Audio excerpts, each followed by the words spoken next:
menghadapi virus ini, mohon maaf, kita harus memahami bahwa kemudian ketika Allah memberikan ujian ini, karena Allah tahu kita mampu untuk menghadapinya. La yukallifullahu nafsan illa wus'aha. Tidaklah Allah memberikan ujian, memberikan beban kepada sebuah kaum, kepada seseorang, kecuali Allah tahu bahwa kaum itu bisa menghadapi. Ini kita mampu gitu loh. Cuman memang persoalannya kemudian adalah kita ini nggak siap. Maka kenapa tadi saya katakan bukan ombaknya yang besar, tetapi perahunya yang terlalu kecil.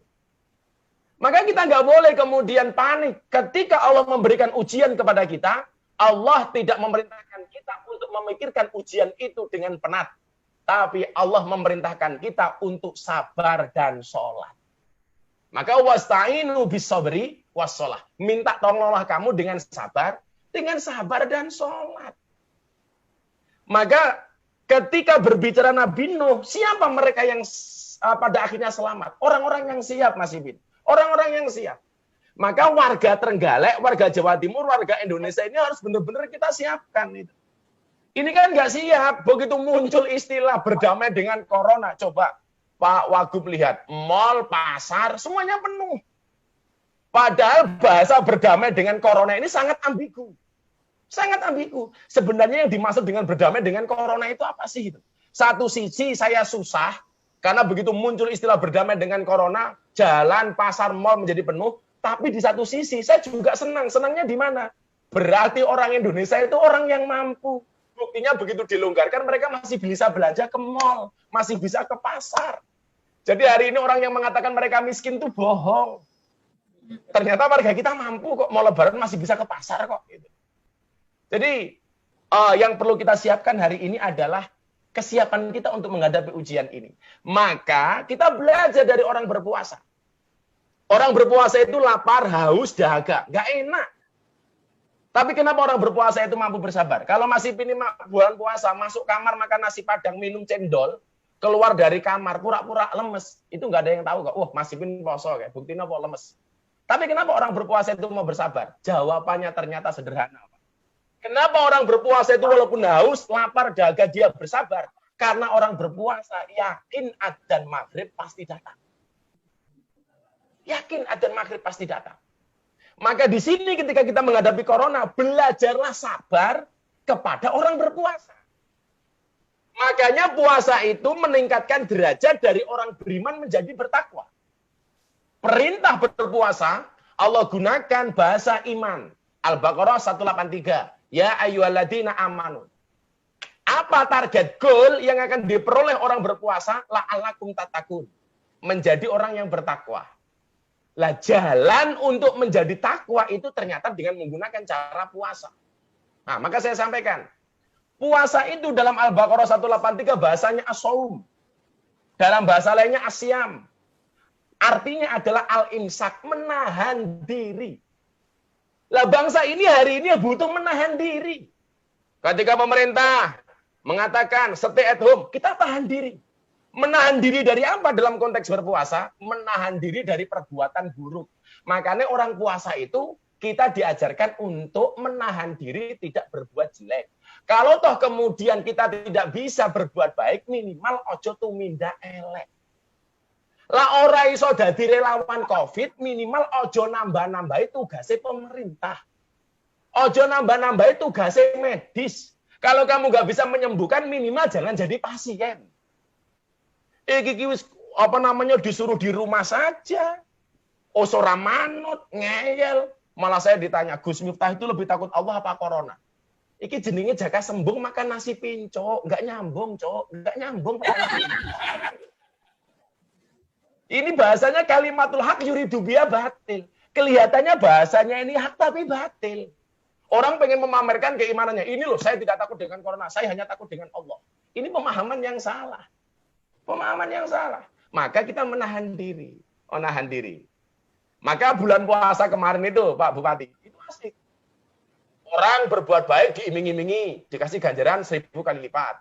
Makanya kalau Pak Bupati sedekah 1 di bulan Ramadan, itu pahalanya 1000 kali lipat. Gitu kan? Tapi sebaliknya, orang sering lupa. Kalau orang berbuat baik 1, pahalanya 1000. Orang berbuat maksiat 1, Dikatakan itu juga ganjarannya 1000. Tado afatis sayiat kama tado afatil hasanat. Orang yang berbuat buruk 1 itu balasannya juga 1000. Maka di bulan Ramadan ini unik. Uniknya di mana? Perbuatan yang boleh dilakukan di luar bulan Ramadan, di bulan Ramadan nggak boleh. Contoh kasus, begini barangkali Pak Gendut. Kalau kita dipukul oleh orang di luar bulan Ramadan, balas mukul itu boleh apa enggak? Boleh, Pak. Asalkan pukulannya sama, kerasnya sama, tempat yang dipukul sama itu boleh. Tapi kalau di bulan Ramadan, kita nggak boleh balas, Pak. Kita dipukul sama orang, disuruh jawab, ini so imun. Sorry, saya sedang berpuasa. Balasnya kapan? Habis berbuka, Pak.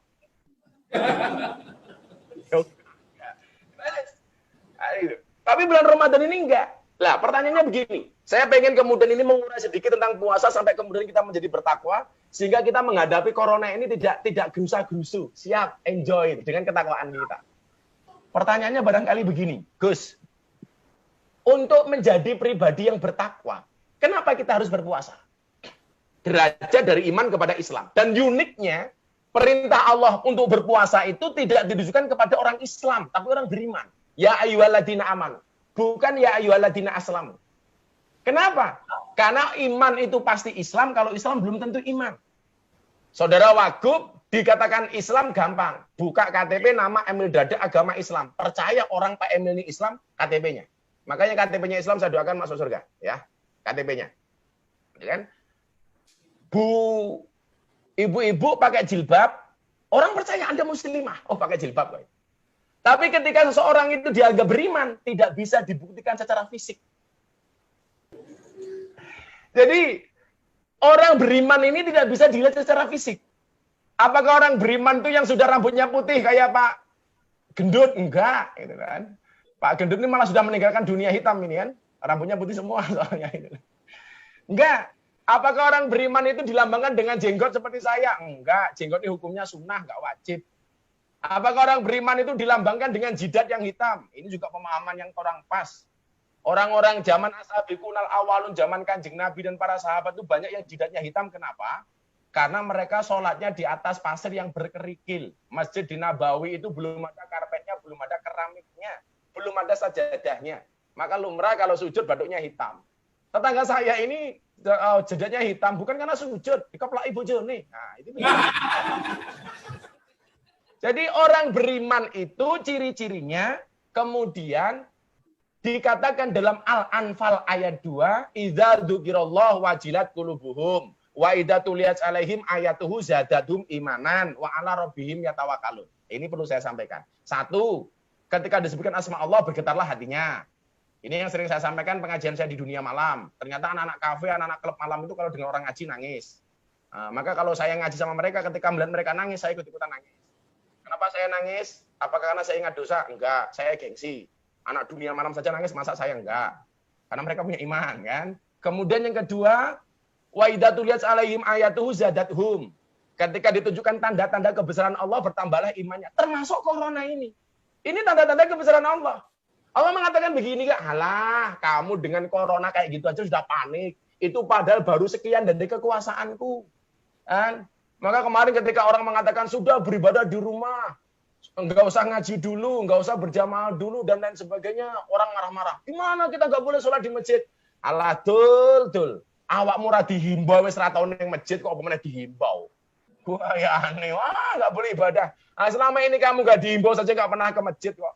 Begitu dihimbau sok gaya. Makanya hikmahnya apa? Begitu besok sudah new normal, bahkan normal, kita dikembalikan ke masjid lagi, ingat berjanji.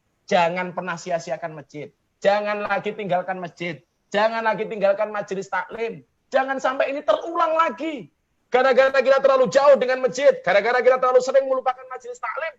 Akhirnya hari ini benar-benar terjadi. Kita jauh dari masjid. Kita jauh dari majelis taklim. Maka corona ini kita anggap sebagai tanda kebesaran Allah. Dan nomor 3 yang paling penting apa? Wa ala rabbihim yatawakkalun. Bertawakallah hanya kepada Allah. Sehebat-hebatnya Mas Ipin gawe program untuk menghilangkan corona. Sehebat-hebatnya Mbak Khofifah sama Mas Emil bikin program ini. Tetap kuasa Allah yang paling menentukan. Maka seringlah mengangkat tanganmu untuk pada Tuhanmu. Maka disitulah Allah akan mengulurkan tangannya. Ketika sang hamba mengangkat tangannya, disitulah Allah akan mengulurkan tangannya dan kuasanya. Wa ala rabbihim yatawakkalun. Maka orang yang berpuasa yang seperti ini, maka akan mendapatkan derajat takwa. Saya sudah melanjutkan. Saya ngomong tawakal itu dari kelingan masih. Cerita almarhum Gus Dur. Jadi Gus Dur itu cerita ayat ini menarik banget itu. Jadi ada kiai sukanya berburu. Setelah Jumatan berangkat ke hutan bawa bedil. Tembak. Sampai hutan ketemu harimau ditembak. Dor. Ternyata harimaunya kebal. Kita kayak banser bareng untal gotri lah ini kebal ini. Begitu macannya tidak mati, gantian. Pelurunya habis, kiainya dikejar sama macan, sama harimau. Akhirnya kiainya lari. Ketemu jurang. Pilihannya kan cuma 2. Bablas nyemplung jurang, kembali dimakan sama harimau. Karena dia ingat dengan Al-Anfal ayat 2 ini, akhirnya apa? Matanya ditutup, tangannya diangkat, dia berdoa. Ya Allah, kalau saya harus mati dimakan harimau, tolong matikan aku dalam keadaan husnul khotimah. Begitu matanya dibuka, ternyata harimaunya nggak makan Pak Kiai. Justru kedua kaki depannya diangkat. Kiainya bertanya kepada macan, hei harimau, kenapa kamu nggak makan saya? Dijawab sama harimau, yang sabar Pak Kiai, saya juga sedang berdoa. Kiainya tanya sama harimau, harimau kamu doa apa? Allahumma barik lana bima rozaqtana wa qina doa nguntal Kiai. Nah, orang yang berpuasa dengan penuh keimanan ini, derajatnya akan naik, Pak. Kepada la'allakum tattaqun. Menjadi orang yang bertakwa. Makanya kalau kemudian bangsa ini pengen segera lepas dari masalah ini, yang perlu di-upgrade itu takwanya. Takwanya. Takwa itu pemahamannya apa? Imtisalu awamirillah wa abu nawahi. Laksanakan perintah, tinggalkan larangan. Lah, imtisalu awamirillah wajtinabu nawahi. Laksanakan perintah, tinggalkan larangan. Orang-orang yang seperti ini akan selamat, Pak itu. Maka yang perlu di-up itu adalah iman dan takwanya. Jangan sampai kemudian kondisi seperti ini kita kehilangan iman, kehilangan Allah.